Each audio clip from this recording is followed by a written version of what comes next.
85 বছরের ইতিহাসে জামায়াত ইসলামী অন্যতম সেরা এবং সাহসী সিদ্ধান্ত নিয়েছে। পুরো জাতি নতুন জামায়াত ইসলামীকে, দ্যাট মিন জামায়াত ইসলামী 2 কে গ্রহণ করতে প্রস্তুত। যথেষ্ট পজিটিভ ফিডব্যাক জামায়াত ইসলামী পাচ্ছে। দর্শক, জামায়াত ইসলামীর লোগো নিয়ে রাজনীতিতে তোলপাড় সৃষ্টি হয়েছে। জামায়াত ইসলামী এর আগেও লোগো পরিবর্তন করেছে, কিন্তু সেটা জনমনে বা রাজনীতিতে বা পলিটিক্যাল এরিনায় ওইভাবে আলোচ্য বিষয় হয়নি। কিন্তু এবার জামায়াত ইসলামের লোগো নিয়ে ব্যাপক আলোচনা হচ্ছে, সাধারণ মানুষ মন্তব্য করছে। ইট প্রুভস দ্যাট জামায়াত ইসলামীর লোগো কোনটা কি কি করছে এগুলোতে জনগণের ব্যাপক আগ্রহ আছে, এবং সাধারণ মানুষ, অধিকাংশ ভোটার, তারা মনে করছে না জামায়াত ইসলামী কোনো কট্টরপন্থী দল নয়। তারা উদার গণতান্ত্রিক দল, ইসলামী মূল্যবোধে বিশ্বাসী দল, কিন্তু ইনক্লুসিভ চিন্তা ভাবনায় বিশ্বাস করে। তাদের সাথে চলা যায়, ভোট দেওয়া যায়, অ্যাকোমোডেট করা যায়। এবং দেখবেন যে জামায়াত ইসলামী লোগো পরিবর্তন করছে, কিন্তু এটা নিয়ে বিএনপির লোকজন একটু ট্রল করছে। ওই আল্লাহ, একামতে দিন, এগুলো তো বাদ দিলেন, এখন কি জাকাত নেওয়া যাবে? বিএনপির লোকজনের দেখছি খোঁচাখুচি। এটা দ্বারা বোঝা যায় যে লোগো পরিবর্তন রাজনীতিতে প্রভাব রাখছে এবং বিএনপি চিন্তিত। কেন চিন্তিত? দেখেন, ক্ষমতার রাজনীতি, ভোট নিয়ে ক্ষমতা আসা, ইটস ভেরি টাফ।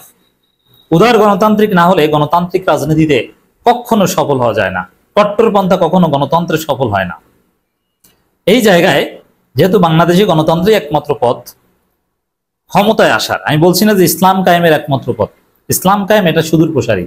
আর জামাতও বলে না যে আমরা ভোটের মাধ্যমে ক্ষমতা আসতে পারলে ইসলাম কায়েম করবে, এটা কখনো বলে না।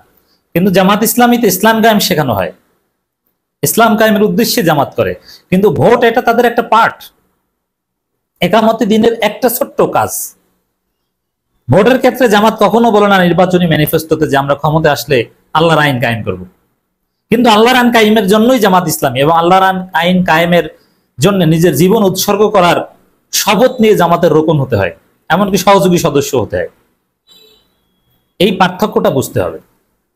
তো ওভারঅল বিএনপি কেন জামাতের এই নতুন লোগো নিয়ে আলোচনা করছে, বা তাদের মধ্যে ইন্টারেস্টটা কেন, এইটি আসল সফলতার জায়গা। জামাতের সিদ্ধান্ত যে ওয়াইজ, তার প্রমাণ হচ্ছে এটা। কারণ জামাত ইসলামী ক্ষমতা আসতে মৌলিক মূল্যবোধ ধারণ করে, উদারতা দেখিয়ে ক্ষমতা আসার জন্য নিজেদেরকে যেভাবে গড়ে তোলা দরকার জামাত ইসলামী সেভাবে গড়ে তুলছে। জিয়াউর রহমান যেরকম মধ্যমপন্থী ছিল, মাল্টি পার্টি ডেমোক্রেসিতে বিশ্বাস করত, ওরকম জামাত ইসলামী এখন মধ্যমপন্থী এবং উদারতায় বিশ্বাসী। জিয়াউর রহমানকে যেরকম জাতি গ্রহণ করেছিল, জামাত ইসলামীকে গ্রহণ করতে জাতি প্রস্তুত। আপনি দেখবেন যে ডাকসুর ভিপি সাদিক কায়েম একটা কথা বলে প্রায়, মাল্টি কালচারাল ইনস্টিটিউট ঢাকা বিশ্ববিদ্যালয়। ঢাকা বিশ্ববিদ্যালয় যদি মাল্টি কালচারাল ইনস্টিটিউট হয়, তাহলে বাংলাদেশ কি? বাংলাদেশ কি আলাদা? বাংলাদেশ একটা মাল্টি কালচারাল বাংলাদেশ। এখানে বৈচিত্র্য থাকবে, বিভিন্ন ধর্মের লোক থাকবে, প্রত্যেকের স্বাধীনতা এক্সারসাইজ করবে, বিভিন্ন চিন্তার লোক থাকবে, এবং এর মধ্য দিয়ে জামাত ইসলামী তাদের ভোটের রাজনীতিতে বিজয়ী হবে। এখন প্রত্যেকটা পত্রিকা, টেলিভিশন চ্যানেল দেখছি জামাত ইসলামের লোগো নিয়ে আলোচনা করছে। এটাই তো জামাতের একটা বিজয়, যে জামাত যা করতে যায় ওইটা নিয়ে তোলপাড় তৈরি হয়, মানে জামাতের প্রতি ইন্টারেস্ট আছে, তার প্রমাণ। সময় টিভি রিপোর্ট করেছে জামাত ইসলামের নতুন লোগো সম্পর্কে যা জানা গেল, দাঁড়িপাল্লার সঙ্গে দোয়াত কলম এবং জাতীয় পতাকা সংমিশ্রিত লোগোটি তৈরি করা হয়েছে। এখানে কয়েকজন জামাত নেতার বক্তব্য এসেছে, আমি আসছি সেদিকে। এবং মন্তব্যগুলো দেখলাম জামাতের লোকজন এবং যারা জামাত শুভাকাঙ্ক্ষী কিন্তু জামাত না, অনেকেরই মতামত দেখলাম যে তারা যথেষ্ট পজিটিভ এবং তারা এটাকে গ্রহণ করতে প্রস্তুত। তো দর্শক, জামাত ক্ষমতা আসার আলামত এগুলো। এখন আমি আলোচনা করব, হ্যাঁ, জামাতের মধ্যেই যারা জামাতের রোকন, তারা স্বাধীনভাবে মত প্রকাশ করতে পারে না বা এটা করতে যায় না।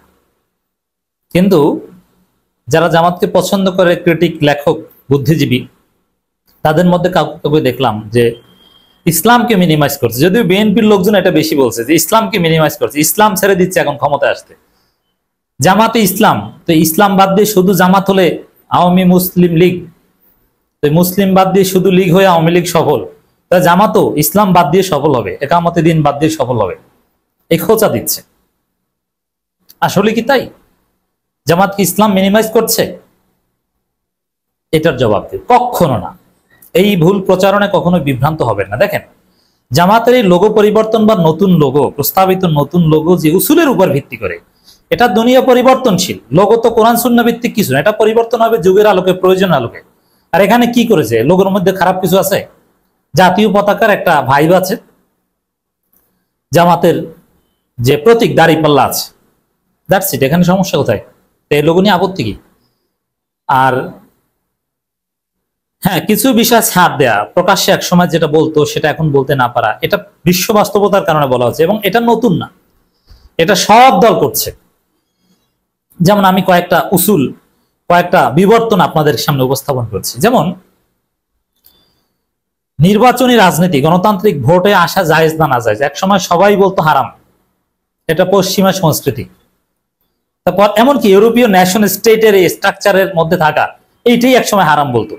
জাতীয়তাবাদের যে এই দৃষ্টিভঙ্গিটা, ইউরোপীয় ন্যাশন স্টেটের যে ডিমার্কেশনটা, ওটাকে সবাই হারাম বলতো একসময়। এখন এটাকে সবাই গ্রহণ করছে না, উসুল দিয়ে, ইস্তেহাদ করে।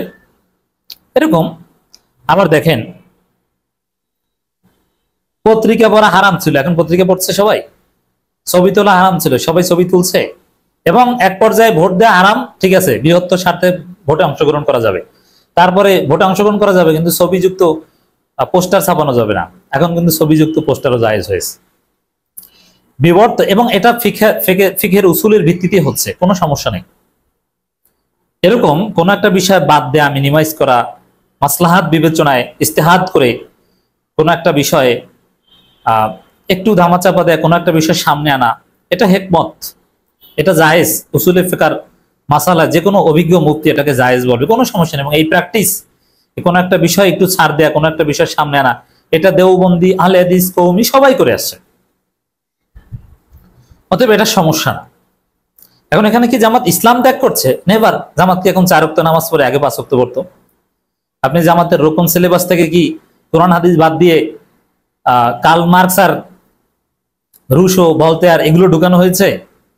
দি প্রিন্স মেকিয়াভেলির কৌটিল্যের অর্থশাস্ত্র, সঞ্জুর দি আর্ট অফ ওয়ার, এগুলো ঢুকানো হয়েছে?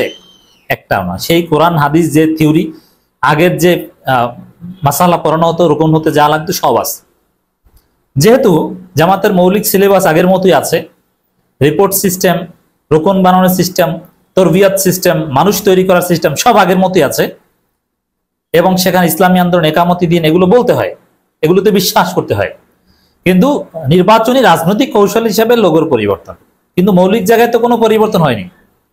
অতএব জামাত যেটা করেছে এটা ঠিক, সঠিক।